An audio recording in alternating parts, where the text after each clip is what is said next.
তো গাইস, এখন কথা বলবো টাইগার শ্রফকে নিয়ে। তবে আমরা আমরা যেহেতু জানি বা আমরা দেখছি, লক্ষ্য করছি যে টাইগারকে যে কটা সিনেমাতে মানে হিউজ হিউজ লেভেলের যে সিনেমাগুলো, যেগুলোতে টাইগারকে কাস্ট করা হচ্ছে নেক্সট লেভেল অ্যামাউন্ট দিয়ে, তার ফিসটা তো কম না। তারা কিন্তু ভালোই সে ফিস চার্জ করছে পার ফিল্ম, যেহেতু তার একটা মানে তাকে দেখে অডিয়েন্স টিকিট কেটে যায় ফার্স্টে তার অ্যাকশান দেখার জন্য বা তার ওই নেক্সট লেভেল অ্যাক্টিং দেখার জন্য। তো অনেক অনেক অডিয়েন্সই আছে ফার্স্ট শো দেখতে যায়। আর টাইগার আর আমার এই ওয়ার ফিল্মটাই একটু ভালো লেগেছিলো, একটু সিরিয়াস মনে হয়েছিল তাকে সেই ফিল্মটাতে, আর ভালোও লেগেছিলো। ওভারঅল যে অ্যাক্টিংটা তাকে করিয়ে নিয়েছিল সিদ্ধার্থ আনন্দ, বা তাকে দিয়ে যে অ্যাকশনটা করিয়ে নিয়েছিল ভালো। আর তার সাথে ঋত্বিকের যে একটা ফেস অফ আমার বেশ ভালো লেগেছিলো। বাট তারপর থেকে আমি টাইগারকে, আমি ভেবেছিলাম হয়তো সেই ফিল্মটার পরে হয়তো টাইগার হয়তো এবার নিজেকে শুধরে নেবে বা ঠিকঠাক স্ক্রিপ্ট সিলেক্ট করবে বা ঠিকঠাক কাজ করবে, অ্যাক্টিং ঠিকঠাক করবে, অ্যাকশন ঠিকঠাক করবে না। তারপর থেকে তো আবার সেই ক্রিঞ্জ জিনিসপত্র করতে শুরু করে দিল। সেই ভাই জিমনাস্টিক করছে, ভাই ফাইট করছে না জিমনাস্টিক, ডান্স করছে নাকি জিমনাস্টিক করছে, আমি বুঝতে পারি না। এবার যেহেতু পূজা এন্টারটেনমেন্ট, মানে যারা বিএমসিএমের প্রোডাকশন হাউস পূজা এন্টারটেনমেন্ট, যারা টাকা লাগিয়েছিল ফিল্মটাতে, বা আরও তো নানান ফিল্মেতে তারা টাকা লাগাচ্ছে, তো সেই পূজা এন্টারটেনমেন্ট কিন্তু টাইগারকে নেক্সট লেভেল টাকা দিয়েছিল। এবার হয়তো পূজা এন্টারটেনমেন্টের যে কর্তা ধর্তা, মানে এখন যে মানে প্রেজেন্ট আর কি, বাসু ভাগনানির ছেলে জ্যাকি ভাগনানি, জানি না তো জ্যাকি ভাগনানি টাইগারকে কেন সিলেক্ট করেছিল এই ফিল্মটার জন্য। দেখো, এবার পুরোটা তো আর প্রডিউসারের হাতে থাকে না। অনেকেই অনেক কিছু সাজেশন দিয়ে থাকে যে দেখো একে নাও, এই অ্যাক্টরটাকে নিয়ে নাও, এ তোমার ফিল্ম জাস্ট চুটিয়ে ব্যবসা ব্যবসা ব্যবসা করিয়ে দিতে পারবে, এর মধ্যে সেই ক্যাপাবিলিটিটা আছে অডিয়েন্সকে গ্র্যাব করার মতো, অডিয়েন্সকে অ্যাট্রাক্ট করার মতো। এ যা অ্যাকশান করবে না, তোমার ফিল্ম তো মানে একদিনেই 100 কোটি টাকা পার করে দেবে। তো এই সব ব্যাপার স্যাপার কিন্তু ঘটে থাকে, ঠিক আছে। অনেকের অনেক রকমের ইনফ্লুয়েন্স থাকে, অনেকের চাপ থাকে অনেক রকমের। তো এবার জ্যাকি ভাংলানি যেহেতু তার উপর একটা বিলিফ দেখিয়েছিল, এবার অক্ষয় কুমারই বা কী একদম করেছে, তো দুজনেই ধেরিয়েছে যথারীতি। আর গণপত সিনেমাটাও তো পূজা এন্টারটেনমেন্টের ছিল, ঠিক আছে, তাদেরই ছিল গণপত তো জানো তো খুব সুন্দর মানে। তো এই টাইগারকে দিয়ে আর হবে না, ঠিক আছে, মানে প্রডিউসাররা যদি টাইগারের পেছনে টাকা লাগায় হবে না। বাট দেখো, যেহেতু টাইগার জ্যাকি শ্রফের ছেলে, এবার তাদের একটা বলিউডের মধ্যে একটা ভালো ইনফ্লুয়েন্স আছে, একটা ভালো পাওয়ার তো কাজ করে, যেহেতু একটা নেপোকিট বলা যেতেই পারে। টাইগারকে ভাই আমি নেপোকিটই বলবো, যদিও সে অনেক এফর্ট করেছে, অনেক এফর্ট লাগায় বা চেষ্টা করে, ছেলেটা খাটে, বাট ডেলিভার করতে পারে না। আমি বলবো ভাই টাইগারকে এবার একটু ব্রেক দাও, ওকে একটু রেস্ট নিতে দাও।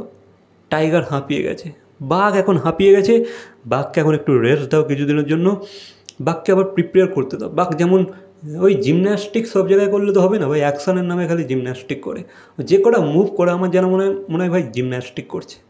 অ্যাকশানকে তো প্রপার অ্যাকশানের মতো দেখতে লাগতে হবে, তাই না?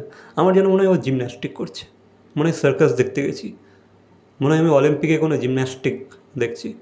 ভালো লাগে না আমার ঠিক থাকে।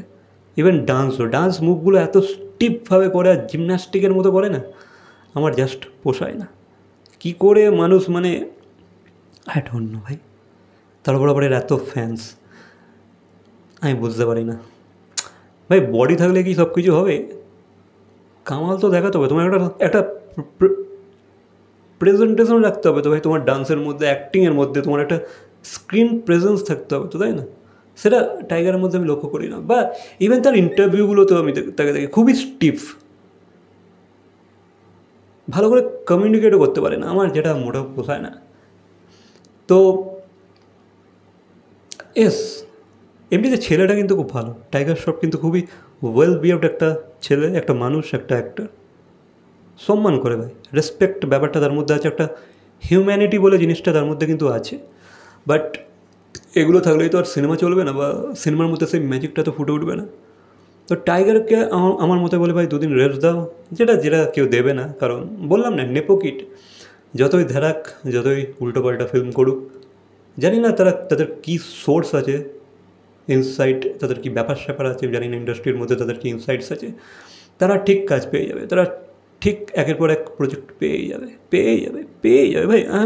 আমি কিছু করতে পারবো না, ঠিক আছে, আমি জাস্ট একটা সাজেশনই দিতে পারবো, বাট কেই বা আমার সাজেশন নেবে। তবুও আমি বলতে আমি বাকি রাখবো না, বলতে ছাড়বো না যে টাইগারকে দুদিন রেস্ট দাও, তাকে বুঝতে দাও, তাকে অবজর্ভ করতে দাও যে ভাই তোমাকে যে জায়গাটা দেওয়া হয়েছিল সেটা কোনো মুফতে দেওয়া নেই, সেটার জন্য কিন্তু হাজার হাজার ছেলে স্ট্রাগল করছে, তবুও পারছে না। তোমার থেকে বেশি ট্যালেন্টেড, তোমার থেকে ভালো বডি, তোমার থেকে ভালো ডান্স করে, তোমার থেকে ভালো ফাইট অ্যাকশন করে,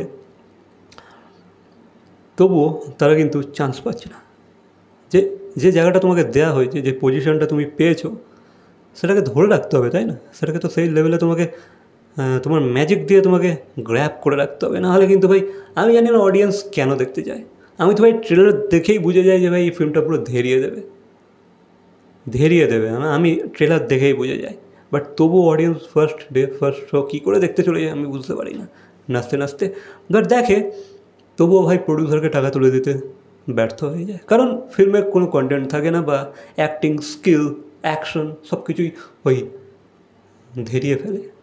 তো সেই কারণে আমি বলবো টাইগার তুমি রেস্ট করো, দু তিন বছর রেস্ট করো, তারপরে কাম ব্যাক করো, একটু শিখে টিকে দেন এই ফিল্ডটাকে একটু সিরিয়াসলি নাও, এই প্রফেশনটাকে একটু সিরিয়াসলি নিয়ে দেন তুমি কাজ করো।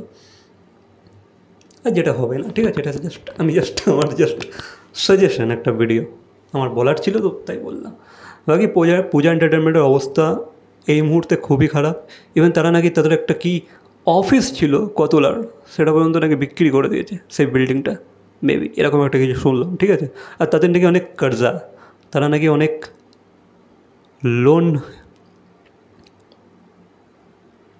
নট লোন, তারা লসে চলছে, ঠিক আছে, তাদের অনেক টাকা লস হয়ে গেছে। বাকি আরেকটা ব্যাপার আছে, সেটা হচ্ছে তারা নাকি তাদের ক্রু মেম্বার্স, যেমন এমন একটা গুজব শোনা যাচ্ছে, রিউমার, যে তারা নাকি তাদের ক্রু মেম্বারদের ফিসও দেয় না, তারা তাদের ক্রু মেম্বারদের স্যালারিও পে করে না এখনও পর্যন্ত, মানে 2 বছর ধরে আটকে আছে। মানে ভাবো পূজা এন্টারটেনমেন্টের অবস্থা কোথায় চলে গেছে।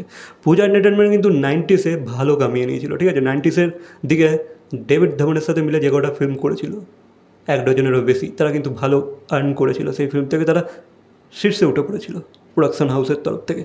বাট এই মুহূর্তে তাদের চলছে না, তাদের ওয়ার্ক করছিল, তাদের ম্যাজিক ওয়ার্ক করছিল, বা তাদের স্ক্রিপ্ট সিলেকশন অ্যান্ড অল, কিসে তারা পয়সা লাগাচ্ছে, এগুলো খুবই ভুলভাল করে ফেলছে, তাদের বিজনেস ডিসিশন খুবই বাজে। তো আমি এটাই বলবো, এইসব টাইগার গান নিও না, আর ঠিকঠাক ফিল্মেতে পয়সা লাগাও, নাহলে ভাই ডুবতি ডাইয়া কো কোই বাঁচা নেই सकता, ঠিক আছে না। আবার জ্যাকি বাংলানির এই রিসেন্ট বিয়ে হয়েছে, মানে বাসু বাংলানির ছেলে, তো একটু সামলে চলো, রাকুল প্রীতের সাথে বিয়ে হয়ে গেছে তার। তো দ্যাটস ইট। তো এই বিষয়ে তোমাদের কি মতামত অবশ্যই কমেন্ট করে জানাবে, আর টাইগারকে একটু রেস্ট দেবে, ঠিক আছে। দেখা যাচ্ছে পরবর্তী কোনো ভিডিওর সাথে। Till then, by.